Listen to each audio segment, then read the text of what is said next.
On this video, I am continuing what I started a long time ago, working my way through Job, looking at the grammar inductively, as well as doing a brief commentary. We are now up to chapter 26. We've already done the previous chapters of Job, 28 and also 38 to 40 to the end of the book. But now we're on 26. A little bit about vocabulary. We have lelo, which means without. Tushia means like sound wisdom. And then milah means word. Neshama is spirit or breath.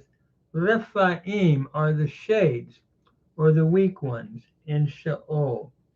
Hul means to be made to writhe or it's looking at pain, writhing in pain. Arum means naked. Kasut, covering. Avadon would be the place of destruction in the underworld in the context here. And then tohu means, we think of Genesis, tohu vavohu means emptiness or nothing, something that is nothingness. Tala means to hang up, and looking at creation, what God does. And then belima means nothingness. Av is dark cloud. And then we have one word that occurs only here in the Hebrew Bible. It is the word parshan, which means like a spreading. And we'll look at that later. And hak, meaning like to encircle, draw a circle around. Taklit, to complete or completion. And I'm going to stop there because I doubt if I'll even get that far. So we're going to pick it up in the very beginning of 26, beginning at verse 1. I would like to just say a word about this chapter before we actually get into the to the chapter itself. In these chapters, really, as we've said, 26 to 31, Job is giving his final reply to the debate of his three so-called friends. In this section, Job is replying to Bildad. He's emphasizing the greatness of God as well as his unattainable wisdom. And he concludes again with the emphasis on his personal innocency. So we begin with Job's reply to Bildad, and he does this by beginning with sarcasm, rebuking him, followed by a discussion of God's greatness and of his sovereignty. So we begin with Job's reply in verses 1 and following, and especially in the sarcastic reply that he's giving in sarcasm about how they have been little help at all. So we begin in verse 1. Vaya'an Iyov vayomar, and Job answered and said. Vaya'an is the cow imperfect, third masculine singular from Anah, to answer.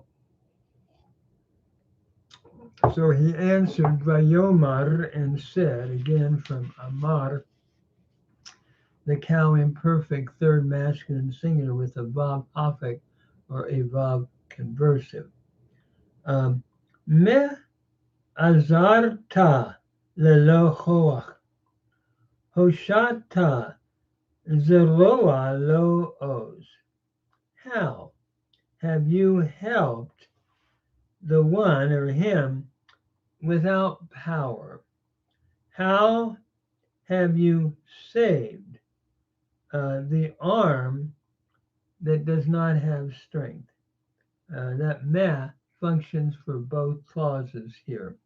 Notice azarta is the cow perfect second masculine singular from azar, to help, and lo hoa, without the one without strength.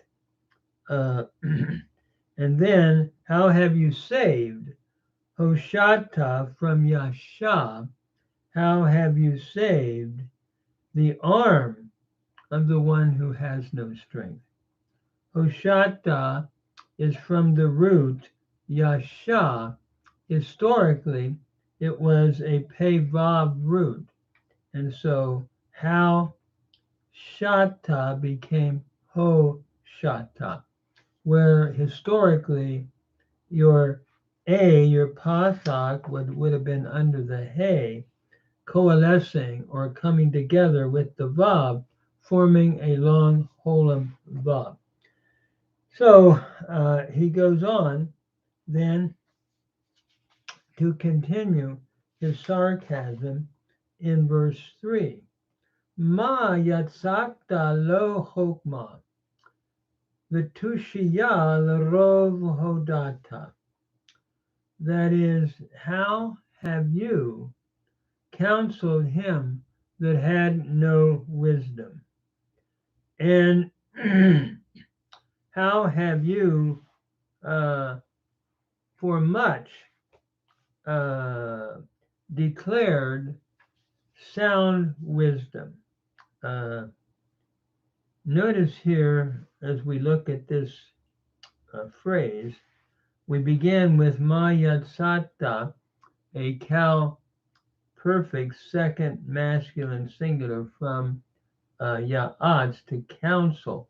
So how have you counseled one who does not have wisdom? And sound wisdom, to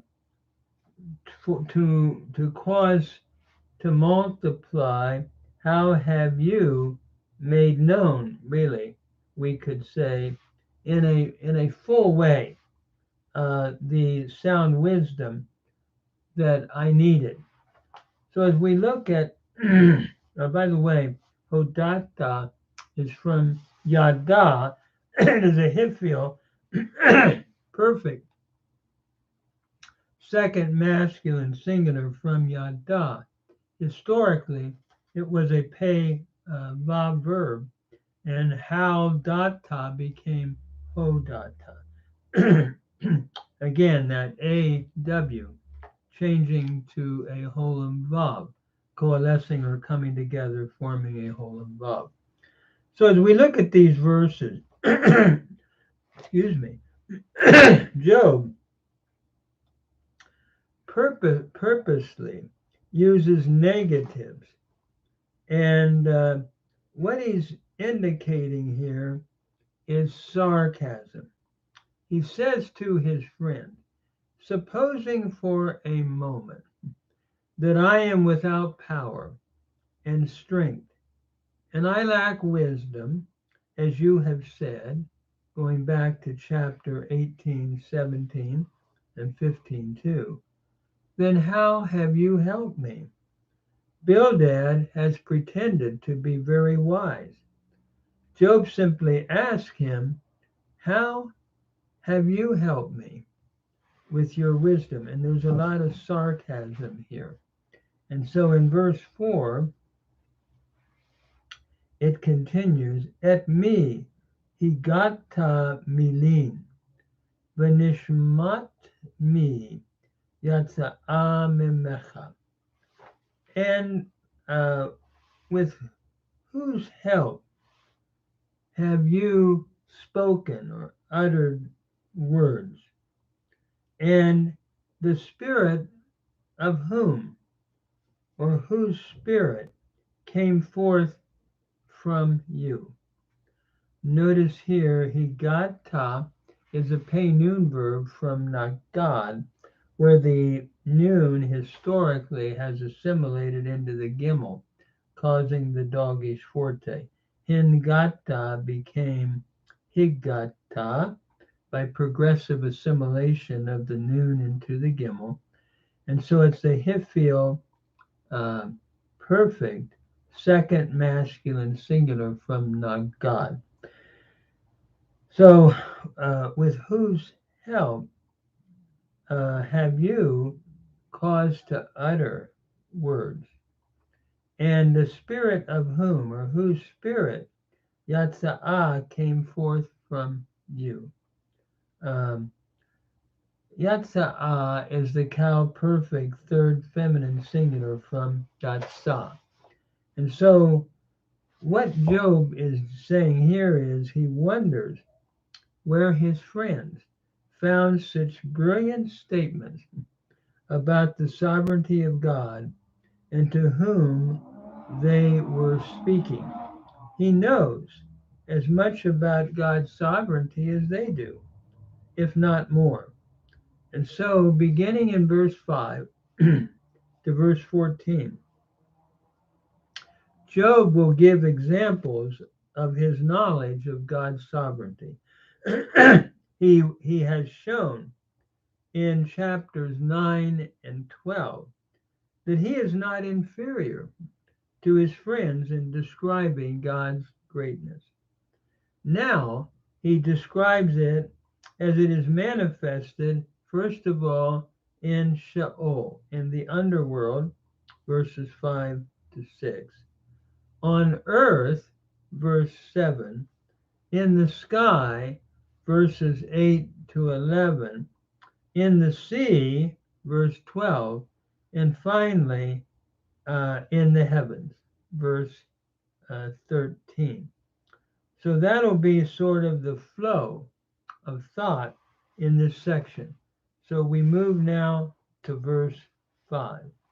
He moves to the underworld and how God's power is seen there and his sovereignty. Notice verse 5. Haref Harefaim Yehulalu mitachat mayim v'shochnehim. That is, the shades rise, and underneath the waters, even their inhabitants. I'm understanding Yehulalu to be a polal imperfect third masculine plural from hol to rise, W-R-I-T-H-E. So the shades tremble. We could translate that maybe tremble or rise. And from beneath the waters and its inhabitants, underneath in Sheol. Shochnehim is from shachan, to dwell. It is a participle, a cow participle masculine plural from shachan, followed by the pronominal suffix third masculine plural in the hymn. And so the thought here in verse 5, I believe, is not only does God's power exist in heaven, as Bildad had said in chapter 25, verse 2, but it also exists in the realm of the dead. The Rephaim refer to those that are weak. That's the meaning of the Hebrew root. And therefore, looking at the shades, at the deceased, several passages help us understand this. Proverbs 21:16 and Isaiah 14:9. The shadowy personalities in the underworld, in Sheol, of the dead, Job is saying, tremble at the sovereign power of God. These, as we said, are located beneath the seas in Sheol, which was seen to be the place of the dead. Thus, below the sea and its inhabitants, in the far reaches of the underworld, the weak personalities of the dead tremble at the sovereign greatness of God. This seems to be Job's thought at this point. By the way, I'm very happy as a minister as a Christian minister, that the New Testament speaks of those who have their faith rooted in Jesus as being with Him after this life, where it says, I'm thinking of Jesus to the thief on the cross, today you shall be with me in paradise. And to be absent from the body, to be present with the Lord, as Paul says in 2 Corinthians 5. But what we're talking about here is before that revelation. And the writer of Job is speaking of the underworld, of Sheol. And so we go on, Arom Sheol Negdo, Ve'en Kesut La'avadon. The netherworld, the Sheol, is naked before him, and there is no covering for Avadon, for destruction, which is looking again at the underworld. Notice here, as we look at this verse, what it's really saying, I believe, is that Sheol, or the underworld, is exposed to the Lord. They hold no secrets which he cannot see. Even they are continually exposed to him. This seems to be the thought of the text up to this point. And Sheol and Avadon are speaking of the same thing, of the underworld. And then he moves on in verse 7 to talk about his greatness and how he hangs the earth in empty space. Notice, Notet Safon al Tohu, Toleh Eretz al Belima. He stretches out the north over empty space, and he hangs the earth over nothing. It's interesting here that the author of Job had that idea that he stretches out the north. Noteh, by the way, is from natah, to stretch out. It's a cow participle, masculine singular, from natah, to stretch out. So he stretches out the north over tohu, nothing. My mind goes back to Genesis 1, tohu vavohu. And in the very beginning, the earth was without form and void. And then toleh, he hangs the earth upon belima, upon nothing. Toleh is the cow participle, masculine singular, from tala, to hang. And so, looking at verse 7, the thought is that God, in his great sovereignty, suspends the earth in empty space. What, again, the miracle of God's creation. And here, the author of Job, speaking about that, to me, is sort of amazing, really. And it tells me, again, of God's divine inspiration as he inspired the author of Job to write these wonderful words that we even see when we look at the universe today, that the earth is stretched out over nothing, so to speak, and it's hanging over nothing, and God is sustaining it. I'm reminded of the New Testament where it says that all things are held together by Christ in Colossians chapter 2. Then we move on to verse 8. Tzorer mayim be'avav, be'lo nivka anan taktam. He binds up the waters with thick clouds. And the cloud is not rent under them. Tzorer is from the root sarar, to bind up. It's a cow participle, masculine singular from sarar. He binds up the waters in his thick clouds, and the cloud is not rent or open up under them. Nivka is from baka, to be rent, and it's a nifal perfect, third masculine singular from baka. And so as we look at verse 8, the thought seems to be the clouds have water bound upon them, but they do not break even under the weight of the water contained within them. That's the thought here. Proverbs 30 verse 4, similar idea. Again, God works in all of this. So we come on then to verse 9.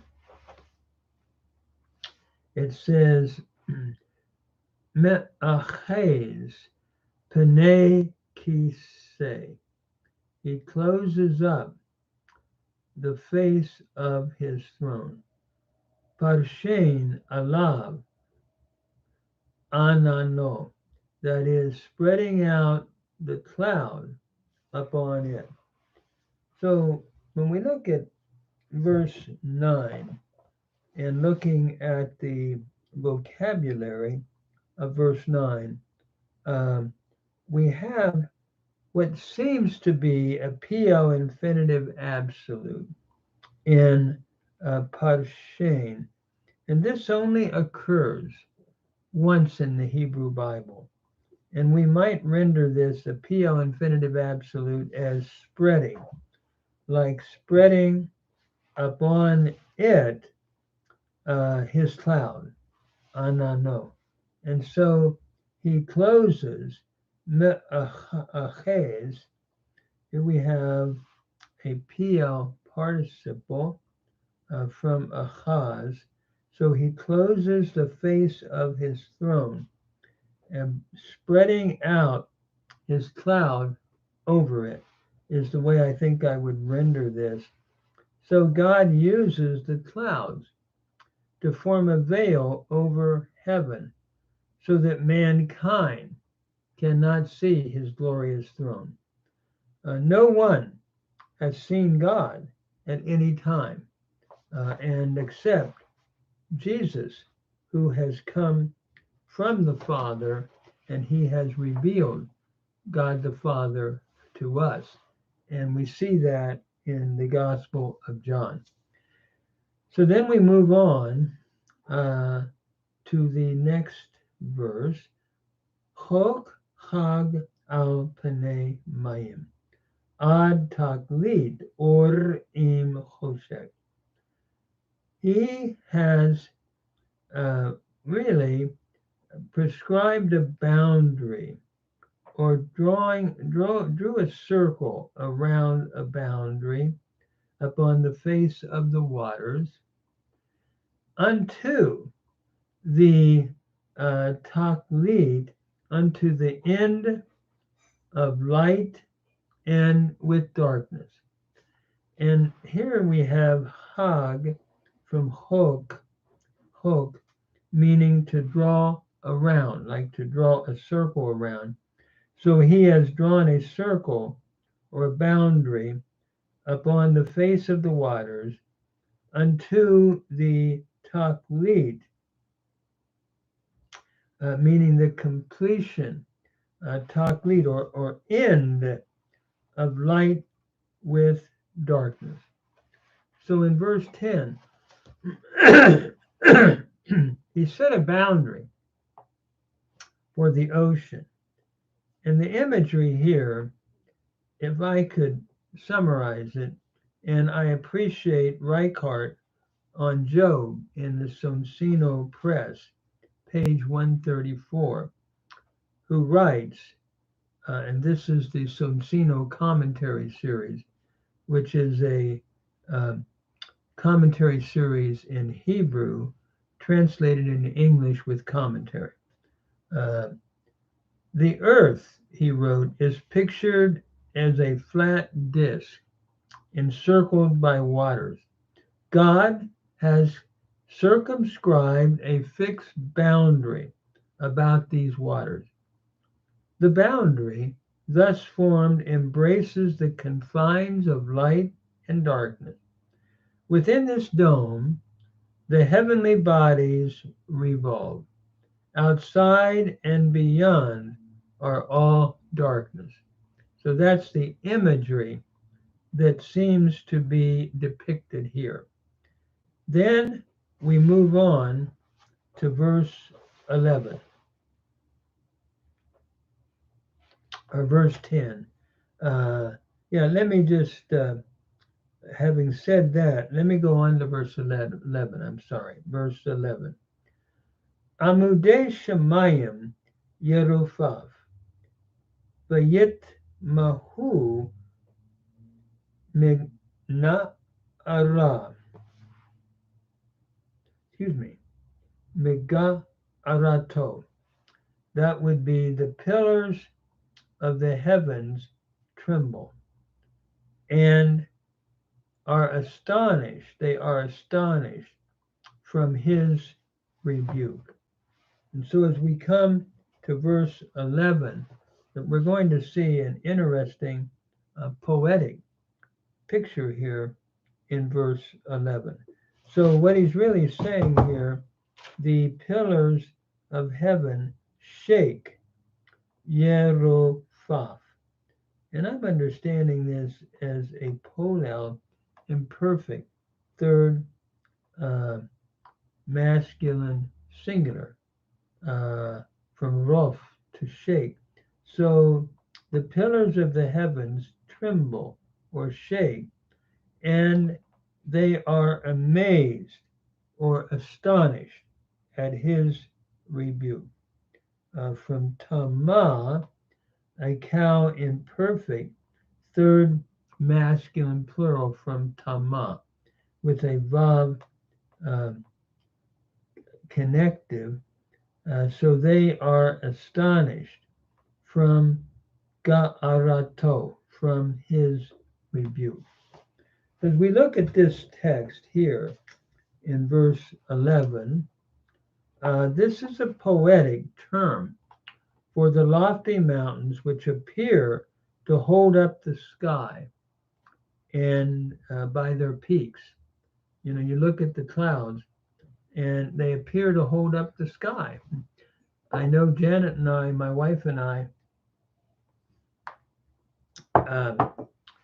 took a sabbatical in Canada, and we were looking at the mountains and how beautiful they are. And the other day, as we were here in Ohio, looking at the clouds, and we said, doesn't that remind us of the mountains that we saw that's holding up everything? I think that's the imagery. So it's a poetic term for the lofty mountains which appear, as we said, to hold up the sky.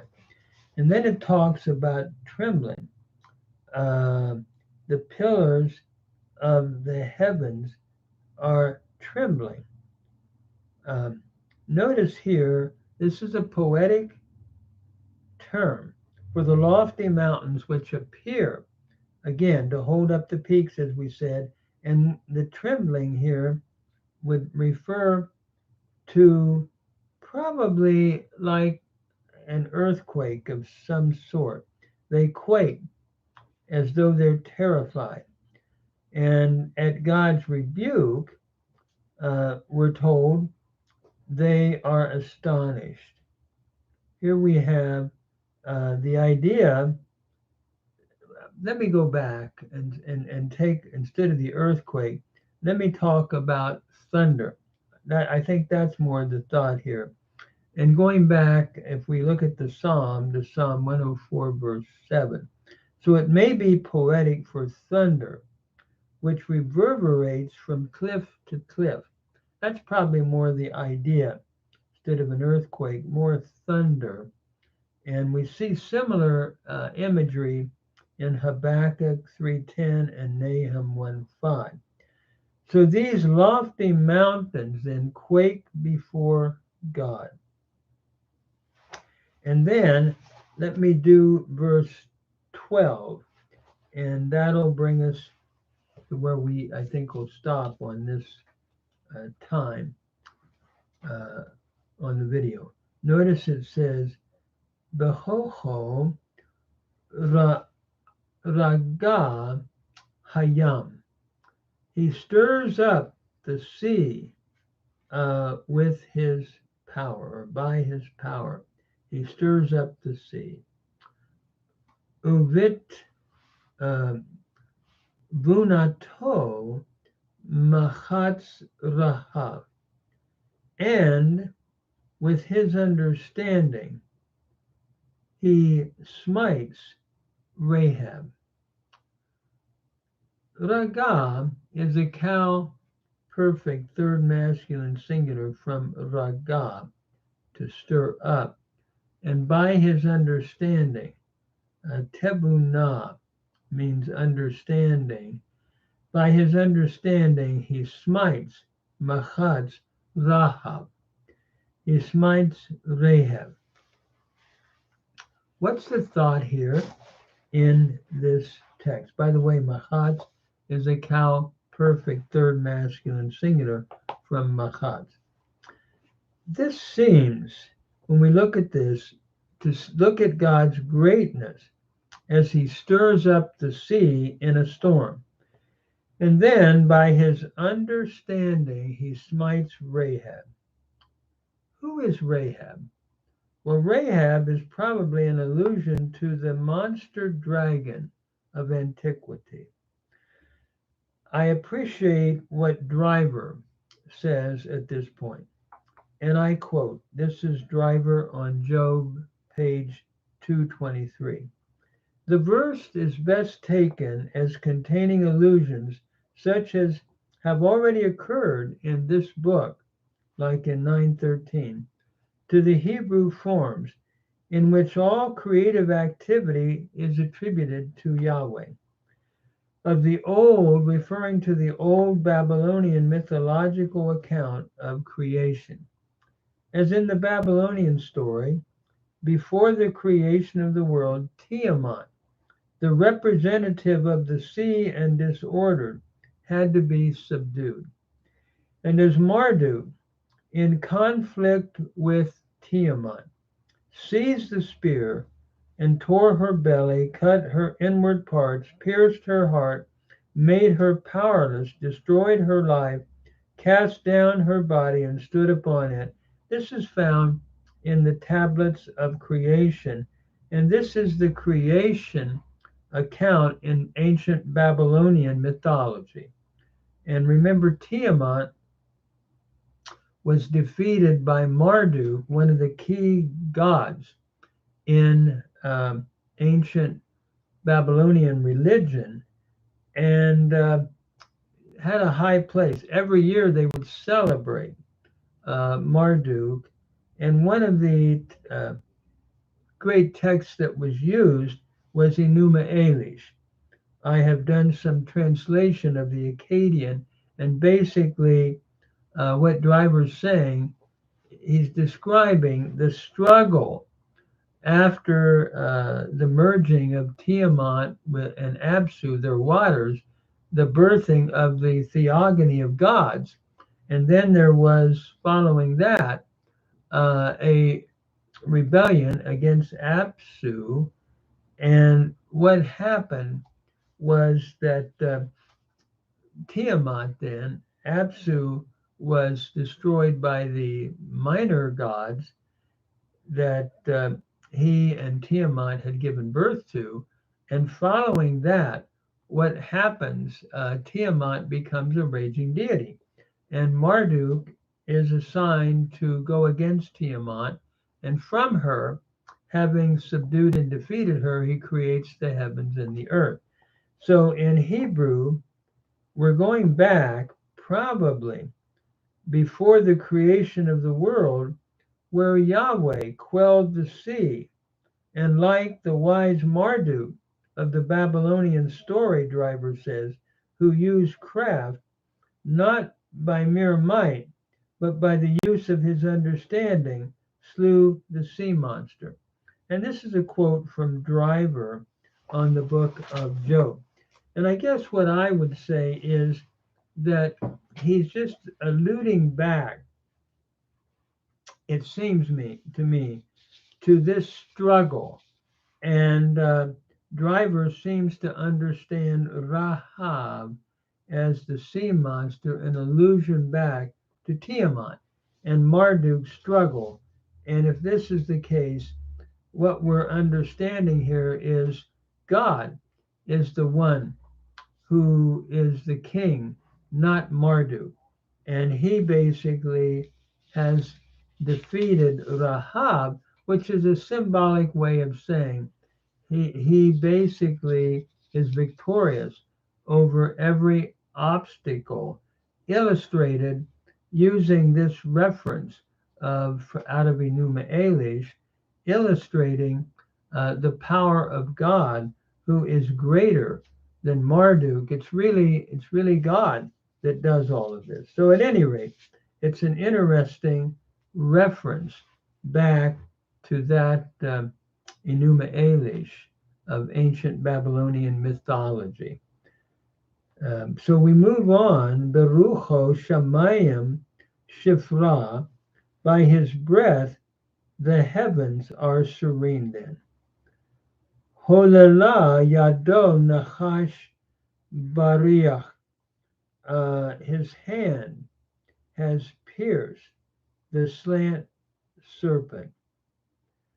And here again, as we look at verse 13, the slain serpent seems to be here a figure used to denote darkness or the eclipse. So Job is using different, can I say, poetic, figurative references to God's greatness. Figuratively speaking, it was caused by the slain serpent of the heavens. So thus, the Lord, that's speaking of the eclipse. Thus Yahweh smites the serpent, which seems he is able to dissipate the clouds and cover the sky, allowing the stars to shine through with all their splendor. And again, we're looking at the greatness of God and what he has done. Greater than Marduk, greater than the serpent symbolized here in the eclipse, greater than all of that. It seems to be the poetic imagery of the author of Job. And so then we go to the next verse, verse 14. Hein ela katzot deracho. Behold, these are but the edges or the outskirts of his ways. Uma shemetz davar nishma bo. And how a small whisper is heard about him. Nishma is the Nifal perfect third masculine singular from Shema.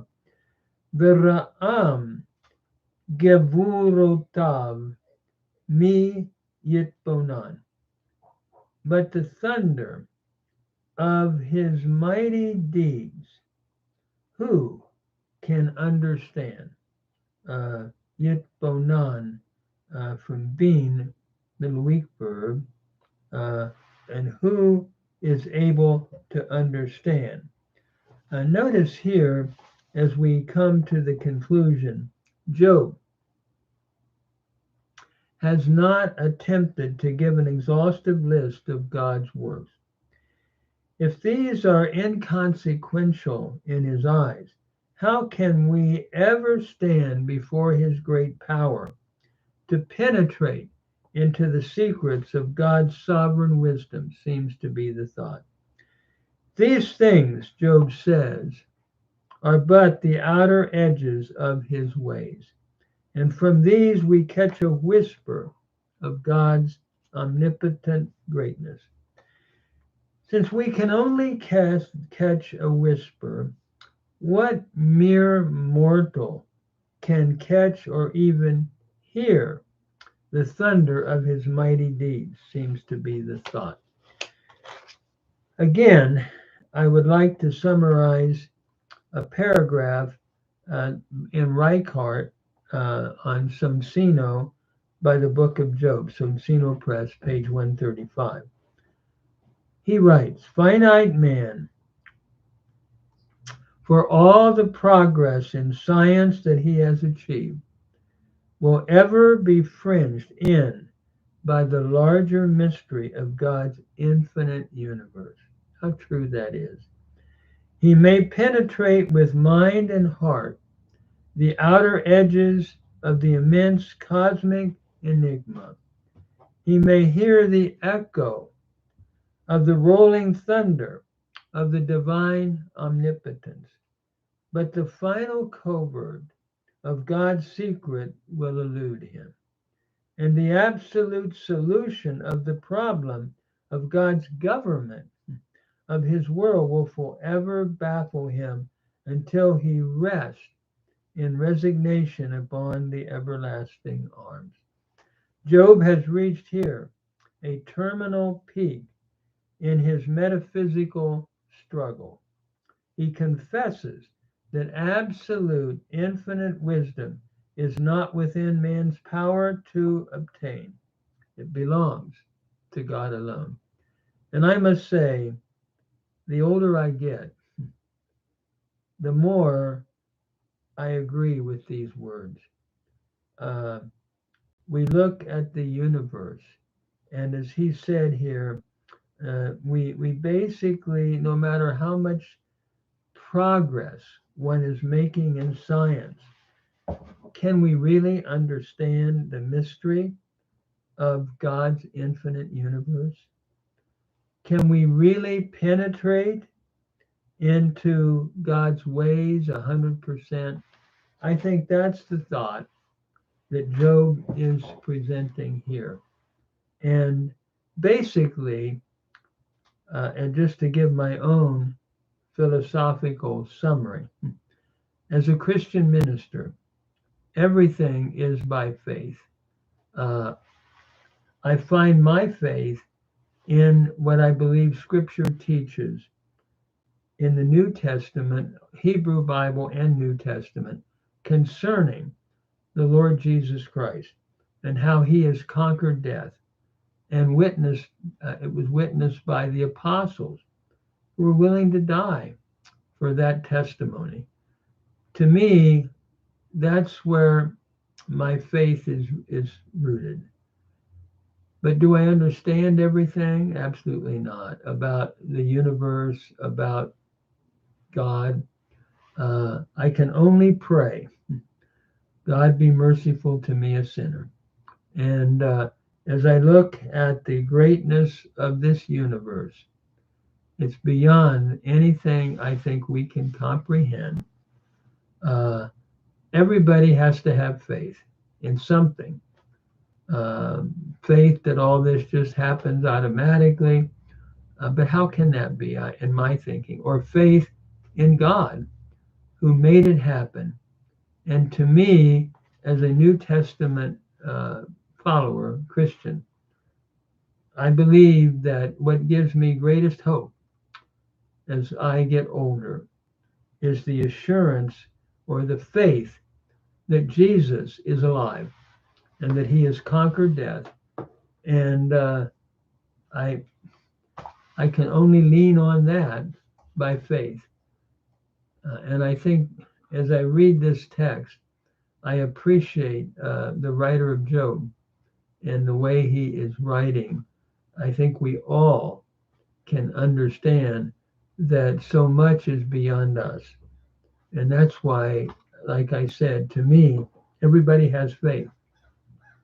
But where our faith is, to me, is so critical. And I personally take my faith in the New Testament, can I say, account of the glorious resurrection of Jesus Christ.